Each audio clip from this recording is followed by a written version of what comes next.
नमस्कार, आप देख रहे हैं अखंड भारत टीवी। मैं प्रतीक और हमारे प्राइम टाइम शो अमर हिंदुस्तान में आपका फिर एक बार स्वागत है। कांग्रेस पार्टी का रोड शो या फ्लॉप शो, कहते हैं हर राजा का एक समय होता है और जब उसका समय चला जाता है तब उसको कोई नहीं पूछता, भले ही वो अपने जमाने का कितना ही बड़ा महान शासक क्यों न रहा हो। कुछ यही हाल अभी कांग्रेस पार्टी का है। 60 साल तक हिंदुस्तान पर जिसने राज किया वो आज वोट इकट्ठा करने के लिए सड़कों पर उतर आई है। जैसा कि आप सभी जानते हैं, राहुल गांधी पिछले 2 महीने से भारत जोड़ो यात्रा का अभियान चला रहे हैं और यात्रा कर करके उनके पसीने भी छूटने लगे हैं। जिस यात्रा में हजारों की भीड़ तो जुट रही है, पर अफसोस राहुल गांधी कांग्रेस पार्टी के लिए वोट नहीं जुटा पा रहे। तो अब ये कहना भी गलत नहीं होगा कि राहुल गांधी का रोड शो अब फ्लॉप शो बनता जा रहा है। हाल ही में हुए उपचुनावों में कांग्रेस को एक भी सीट नहीं मिली। आपको बता दें कि हाल ही में 6 राज्यों में 7 विधानसभा सीट के लिए उपचुनाव हुए, जिसमें 4 सीट बीजेपी के खेमे में गई, पर कांग्रेस को एक भी सीट नहीं मिल पाई। कांग्रेस की हालत अब इतनी पतली हो गई है कि सत्ता पर बैठे विधायक भी कांग्रेस पार्टी छोड़ बीजेपी ज्वाइन कर रहे हैं, जिससे कांग्रेस का बल और मनोबल दोनों कमजोर पड़ते हुए दिखाई दे रहा है। हाल ही में ये बहस भी छिड़ी कि कांग्रेस पार्टी का नेतृत्व सही से ना होने की वजह से कांग्रेस पार्टी का अस्तित्व कमजोर पड़ रहा है और बरसों से चली आ रही परिवारवाद की प्रथा अब कांग्रेस पार्टी पर ही भारी पड़ रही है। अब राजा का बेटा राजा नहीं बनेगा, जो काबिल होगा वही राजा बनेगा। ये डायलॉग तो आपने जरूर सुना होगा।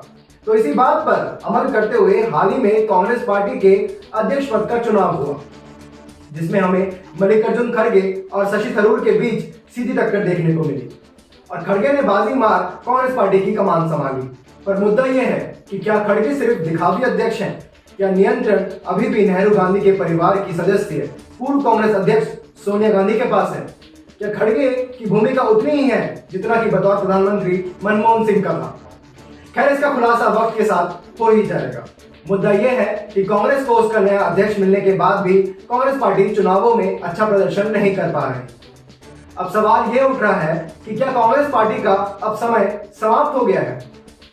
क्योंकि जिस जोश के साथ राहुल गांधी ने भारत जोड़ो यात्रा की शुरुआत की थी, अब वो उपचुनावों के बाद ठंडा पड़ता हुआ नजर आ रहा है। और राहुल गांधी को मीडिया से ये शिकायत है कि मीडिया उनके इस अभियान की कवरेज नहीं ले रहा, उनके पैदल यात्रा को, उनके इस क्रांतिकारी अभियान का प्रचार नहीं कर रहा। राहुल गांधी मीडिया के जरिए देशवासियों के दिल में जगह बनाने की कोशिश कर रहे हैं और वो अपना प्रचार भी इसी मीडिया के जरिए करवाना चाहते हैं। पर गौर करने वाली बात यह है कि उनके तमाम कोशिशों के बाद भी कांग्रेस लोगों का ध्यान अपनी ओर आकर्षित करने में असफल साबित हो रही है और लोगों को मानो इससे कोई फर्क ही नहीं पड़ रहा।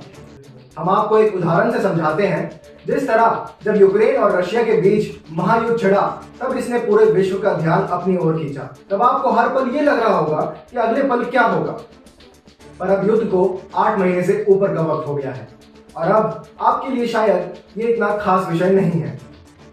आप शायद अब इस युद्ध की गतिविधियों में कोई दिलचस्पी नहीं लेते होंगे, या जब भी युद्ध की न्यूज़ टीवी पर आती है तो शायद आप टीवी चैनल भी चेंज कर देते होंगे।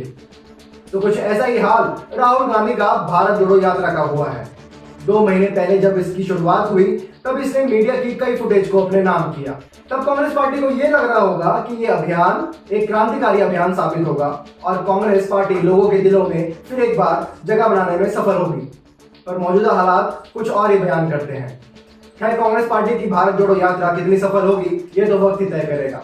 फिलहाल मीडिया में चर्चा आने वाले गुजरात और हिमाचल प्रदेश विधानसभा इलेक्शन की है। जैसा कि हमने आपको कल के प्रोग्राम में बताया कि किस तरह गुजरात चुनाव सुर्खियों में आ गया है, क्योंकि 27 साल से सत्ता में बैठी बीजेपी के सामने चुनौती है अपनी सत्ता को बरकरार रखने की। वहीं केजरीवाल जो प्रधानमंत्री बनने का सपना देख रहे हैं, वो गुजरात और हिमाचल विधानसभा में कितनी सीट हासिल कर पाएंगे ये देखने वाली बात होगी, क्योंकि इसका सीधा सीधा असर 2024 में होने वाले लोकसभा इलेक्शन में पड़ने वाला है।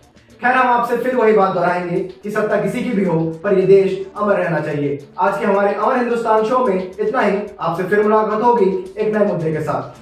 तब तक के लिए बने रहिए अखंड भारत टीवी के साथ। हमारे चैनल को लाइक कीजिए, शेयर कीजिए और सब्सक्राइब करना बिल्कुल ना भूलें।